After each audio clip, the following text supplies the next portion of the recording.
अगली कड़ी।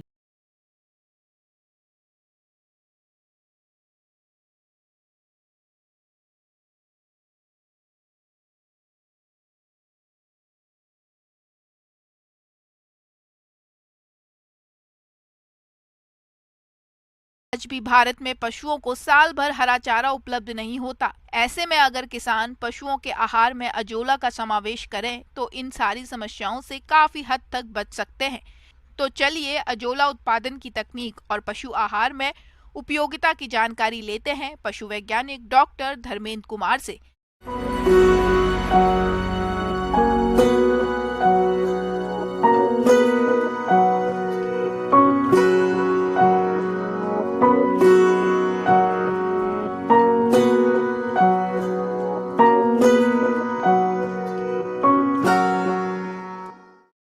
पशुपालक भाई, यदि आप पशुपालन कर रहे हैं, आपके पास हरे चारे की समस्या हो रही है, तब एक अजोला कंसेप्ट होती है, अजोला हरा चारा के रूप में यूज की जाती है, इसका आप उत्पादन कर सकते हैं।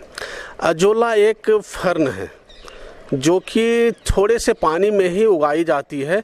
यदि कहीं पर पानी हाफ फीट भी रहती है, जमा रहती है, वहाँ पर आप अजोला का उत्पादन कर सकते हैं और सालों भर उत्पादन कर सकते हैं। इसके लिए कोई सीजन या कोई मौसम की आवश्यकता नहीं होती है कि रबी में होगी, खरीफ में होगी, ये सालों भर होती है। अजोला सस्ता, सुपाच्य, पौष्टिक और पूरक पशु आहार है। इसे खिलाने से पशु के दूध में वसा व वसा रहित पदार्थ सामान्य आहार खाने वाले पशुओं की अपेक्षा अधिक पाए जाते हैं। ये पशुओं में बांझपन निवारण में उपयोगी है। साथ ही पशुओं को अजोला खिलाने से इनमें होने वाली पोषक तत्वों की कमी दूर हो जाती है, जिससे पशु स्वस्थ रहता है और अधिक दूध देता है। इसमें खूबी क्या है, ये पशुओं के लिए क्यों उपयोगी है? इसमें प्रोटीन की मात्रा की जब बात करते हैं तो सूखा भाग, यदि सूखा भाग की बात करते हैं तो सूखा भाग में लगभग 20 से 25% प्रोटीन होती है, जो कि आपके दाने की प्रोटीन से भी अधिक होती है। और ये दलहन वर्ग के जो हरे चारे पाए जाते हैं उससे भी अधिक प्रोटीन की मात्रा इसमें है। ये प्रोटीन की मात्रा के साथ साथ इसमें मिनरल भी अधिक होती है और विटामिन ए, विटामिन B12 इसकी मात्रा भी अधिक होती है, जिसके कारण ये पशुओं में उत्पादन क्षमता बढ़ाती है, पशुओं में रोग प्रतिरोधक क्षमता भी विकसित करती है और एक दूसरे भोजन को भी सुपाच्य करती है। अब इसका उत्पादन हम कैसे कर सकते हैं? इसके उत्पादन करने के लिए बहुत बड़े खेत की आवश्यकता नहीं होती है। इसके उत्पादन के लिए आपको नेट शेड तो बनानी ही पड़ेगी, चूँकि इसके उत्पादन के लिए डायरेक्ट सनलाइट इस पर नहीं पड़नी चाहिए। इसका ध्यान रखने की आवश्यकता है कि डायरेक्ट सूरज की रोशनी नहीं पड़े और ज़्यादा ठंड भी ना हो। तो इसके लिए क्या करें, या तो पेड़ की छाँव में या आप नेट शेड ग्रीन जो दिख रहा है आपको, इसका उपयोग कर सकते हैं, जिससे कि डायरेक्ट सनलाइट नहीं आएगी। वैसे आज के समय में अजोला की कुछ उन्नत किस्में हैं जिन्हें उगाकर अच्छा उत्पादन लिया जा सकता है। अजोला की उन्नत प्रजातियां अजोला पित्रेटा, कैरोलिना, माइक्रोफिला में से किसी प्रजाति का चयन करके उत्पादन कर सकते हैं। उसके बाद आपको एक पीट बनानी है, जो कि नीचे प्लास्टिक शीट देकर भी बना सकते हैं और उस पीट में लगभग 15 से 25 सेंटीमीटर तक की हाइट पर पानी जमा रहनी चाहिए। इतना पानी यदि जमा रहती है, इसके बाद क्या करना है, नीचे में 2 से 3 किलो कच्चा गोबर डाल दें या उपजाऊ जब खेत है उसकी मिट्टी लाकर नीचे डाल दें, उसको एक बार मिला दें, उसके बाद बैठने दें। बैठने के बाद क्या होगा कि अजोला का कल्चर कहीं से लेकर आएँ और उसमें डाल दें। हो सके तो 100 से 200 ग्राम सुपर फॉस्फेट खाद भी डाल दें इसमें, जिससे कि ग्रोथ अधिक मिलेगी।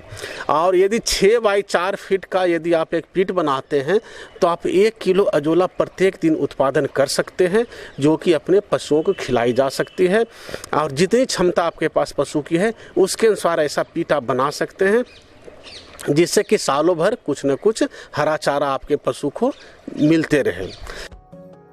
किसान आसानी से अजोला उगाकर पशु पक्षियों को खिला सकते हैं, जिससे उनकी वृद्धि विकास अच्छा होगा और व्यवसाय में भी मुनाफा अधिक मिलेगा।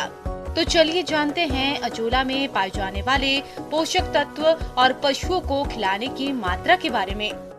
तो कम से कम जितना दाना दे रहे हैं 1:1 का रेशियो में, 1:1 के रेशियो में उसको खिला सकते हैं। 4 किलो दाना दे रहे हैं तो 4 किलो आप अजोला भी उसको मिक्स करके खिला सकते हैं। ऐसे 1 से 2 किलो भी यदि मिल जा रही है गर्मी के दिनों में तो बहुत अच्छी रहेगी। और इसके साथ साथ क्या करना है आपको, लेकिन खिलाने के पहले ध्यान देनी है कि इसमें आप गोबर डालें या मिट्टी डाल रहे हैं तो हो सकता है गोबर का गंध इसमें रहे। तो पीठ से निकालने के बाद इसको क्या करना है, सबसे पहले पानी से 2-3 बार धुलाई कर देना है, जिसके कारण उसका दुर्गंध समाप्त हो जाएगी। उसके बाद पशु को इसको खाने के लिए देना है। और पशु के साथ साथ मतलब दुधारू पशु के साथ साथ इसे मुर्गी को भी खिलाई जा सकती है, बकरी को भी खिलाई जा सकती है। और जहाँ तक संभव हो तो इसको भूसा के साथ मिलाकर भी दे सकते हैं, जिससे क्या होगा, भूसा भी सुपाच्य हो जाएगी। क्योंकि इसकी खुद की पाचन क्षमता बहुत अच्छी है, मतलब बहुत ज़्यादा सुपाच्य है, तो दूसरे को भी पैलेटेबल भी बना देगी और सुपाच्य भी बना देगी। इसको खिलाने से जो देखा गया है लगभग 20 से 25% तक दूध में बढ़ोतरी होती है। और इसके साथ साथ दूध की गुणवत्ता में भी बढ़ोतरी होती है। और गुणवत्ता के साथ साथ पशु के रोग प्रतिरोधक क्षमता विकसित करती है, जिसके कारण बीमारी से ही बचाती है। इसलिए कोई भी पशुपालक है तो अजोला का उत्पादन जरूर करें, जिससे कि हमको सालों भर हरा चारा पशु को दे सके और हमारे पशु स्वस्थ रहे।